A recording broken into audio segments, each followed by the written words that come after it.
sometimes Christians often think that they just have to ask God to do it. Just like I've been telling you all along, you cannot be asking God to do what He has asked you to do.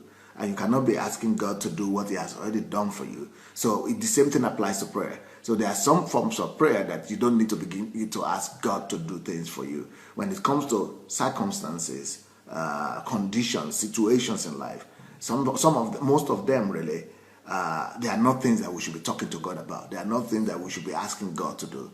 We should just enter into the authority that God has given unto us. We should just enter into the position of sons and deal with those situations like God will deal with them, or like Jesus dealt with them. So that is another aspect of prayer, another direction of prayer, in another direction where we direct our prayers, right?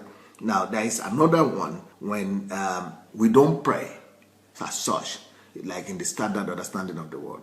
When we, instead of praying and instead of asking the Father, it's very similar to the second one I just mentioned. That is when you are using the name of Jesus in prayer, using the name of Jesus to decree something. So you are not really talking to the circumstances or situation, but you are decreeing, you are establishing. So that is another direction in prayer. When you pray, with the authority, when you use your authority, the authority that you have, to establish a truth, to establish, what the will of God, or your desire on earth, using the name of Jesus.